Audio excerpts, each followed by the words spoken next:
being here today. Thank you for having me. Yeah. I'd like to introduce Mayor May. She is the first female mayor in Fremont, California. Is that not correct? Yes, that is correct. In our 62 years, I'm very honored to be the first woman and the first minority mayor That's in beautiful. our city's history. So, go back in time. Was there ever a moment that you wanted to become a mayor, or did you kind of stumble into it? I don't think there was a moment that said, other than when I ran for the election before that, where I thought for any specific reason I started off in life wanting to be a mayor. Okay. I think that different jobs and experiences and living in the city have given me that perspective or that goal or interest in wanting to serve in that capacity. Nice. And you have 2 children? I do. What are their ages? My daughter will be turning 21 this summer. Beautiful. And my son is just turned 17 in December. Fantastic. So. And they've gone through the whole Fremont system? That's part of what got me originally involved in Beautiful. The government is the need or the concern as a parent. And I think that's what drives a lot of people is the interest of being involved in the community and civic engagement. And so sometimes when you're going through experiences, for my case, it was my daughter being overloaded from kindergarten. Yeah. And so looking at those experiences, then when I went to the meetings, parents were either very emotional, screaming or yelling, and I thought there may be a more positive way, and since I had a business background, I tried using some of those techniques or strategies in terms of working with the school district and fellow parents on trying to address those issues. Okay. And you went through the PTA system yourself? Yes. So that's dedication. I was really lucky when it comes to examples and role models. My parents are immigrants from China to Taiwan to Canada and then to Chicago, which is where I was born. And growing up, even though my mother was not as familiar with the educational system, I really appreciated that she took the time to show her interest in me as her child, and then also the community. And that even though her English wasn't always the smoothest or easiest, she would always volunteer in the classrooms or help out. So as my child got older, I was involved in preschool, and I also got involved with PTA. And I strongly encourage parents or fellow colleagues to get involved in that area because looking back, I've looked at so many different parents and children and relationships, and I don't think any person sits there and goes, oh, I wish I had one more meeting, board meeting or anything else. But your kids go by very fast, and I really valued the fact that I was able to get to know my child and their friends, because at the earlier stages of life, they tend to really want you there still. And as they get older, they exert more independence, and that's hopefully the thing. And that's what we want. That's what I'd like to see. That I joke with people. I said, I hope they fly out of the nest and don't fall out of the tree. And so we want to give them those types of skills and opportunities. But being involved or caring shows your kids that you value their education and their friendships and things too. And you're supporting their friends also. Yes. That's the key thing too. Some children nowadays, I believe, they don't get a lot of assistance at home. And you showed up not necessarily just for your children, but for the other children. Well, other activities that I've been involved in and that I really think help give that perspective are things like I'm a lifetime Girl Scout. Fantastic. And I also was a Boy Scout. I was an explorer. Nice. And so I've been both. And then I've been a leader in Den Mom and things. So those types of, whether you're volunteering, you don't have to necessarily be the leader. And that's the one thing I also often tell students. To be a leader or to be involved in the community doesn't mean that you have to be elected. It doesn't mean that you have to be the leader, but being willing to take a role to help be participating in the community. It's easy, and I think that in this role as mayor or in other roles, where people come and often complain about different issues that they see, whether it's traffic, congestion, or other things. But it's more valuable to me, and it's very helpful if we get people involved with not just the problems and calling them to my attention or to the council's attention, but the solutions. And that's where we're very fortunate. We have commissions. We have opportunities where we have open city hall or technology to ask people to get more involved, because I truly feel that in our community we are much stronger when we work together.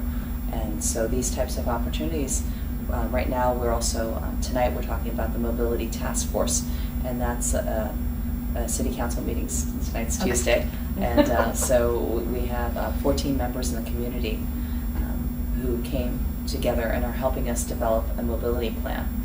And so that's going to be worked on. It's been started last year. It'll be about a year project that we're trying to reach out to community, look at surveys, look at different things such as safety, smart signaling, because we're a smart city. Fremont also, about a year and a half ago, people might have said we got brighter, but we don't mean just intelligence, but physically, but also brighter as a city, where we switched out all the LED lights, for the street lights to LED lights to make it brighter, so better visibility so people could see. And we had actually a slide recently in the state of the city that showed before and after and how much brighter and clear that you can see the traffic or crosswalks. It's something that, that calling to people's attention, and also the cost savings, being environmentally friendly. But then truly a lot of it is also education, because as much as we send lights and as much as we do signaling, I jokingly tell people when you walk into that lighted crosswalk or the flashing crosswalk, we have some that are next to the hospital. It does not create a magic force field. You still have to look left and right, and common sense still prevails.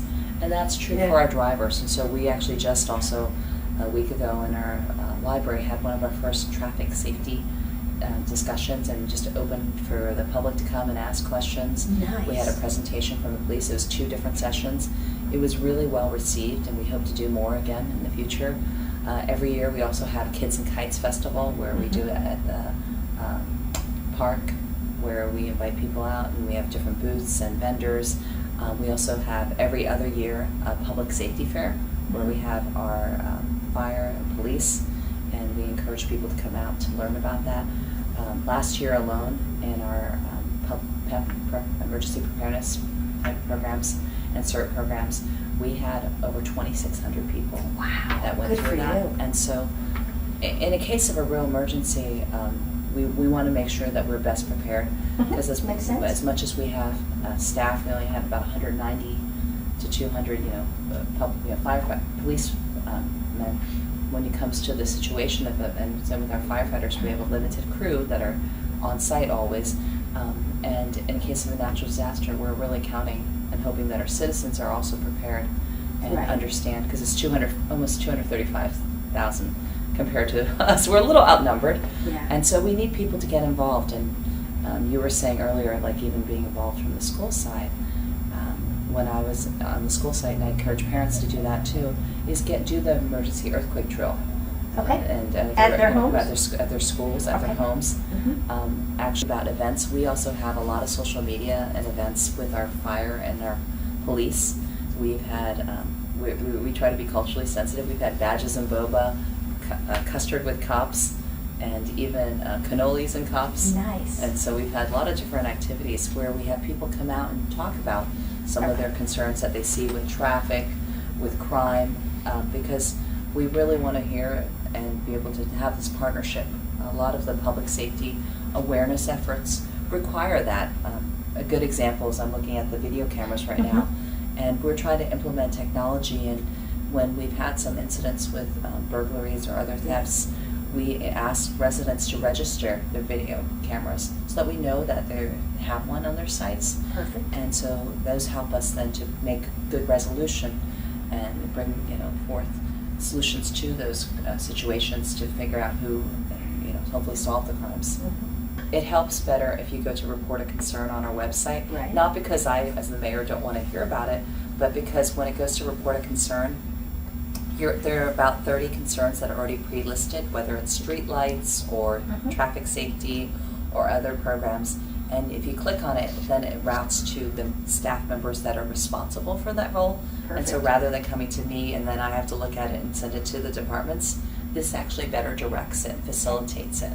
Obviously, if they're not hearing back or not, people generally tend to share more of the complaints sometimes than other things. But in the role as the mayor, we have so many positive things too. Beautiful. And so I was going to let you know that we are so fortunate as a community to have such diversity. Yeah, we do. And so I've been able to participate in interfaith Thanksgiving activities, different cultural events, different religious events, and it makes us more appreciate one another. Yeah. And that's something that I haven't always experienced as a child and growing up in Pennsylvania, but here we're very fortunate, and it's kind of a special thing that makes Fremont a unique place to live.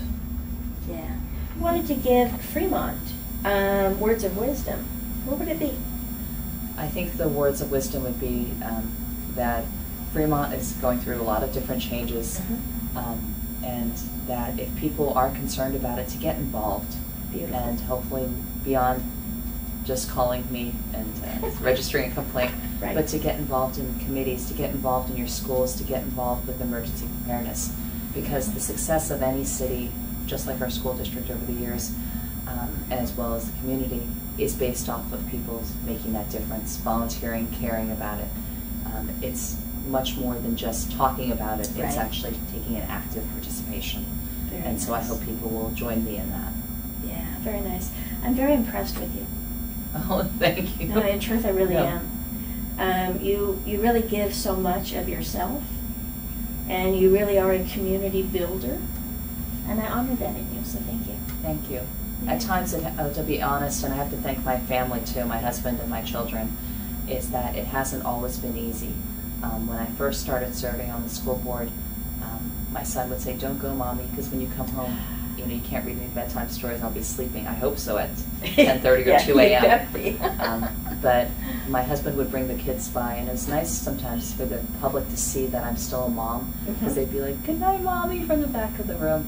And it allowed people to understand that I'm more than just the official that they elected, but I'm also a human being, and I have I have children, I have a parent, and that made me look more holistic. And Right. it allowed my children, though, also the opportunity to see that you can be involved in the community. So, on both sides, I'm very appreciative of how much love and understanding and support they've given to me over the years.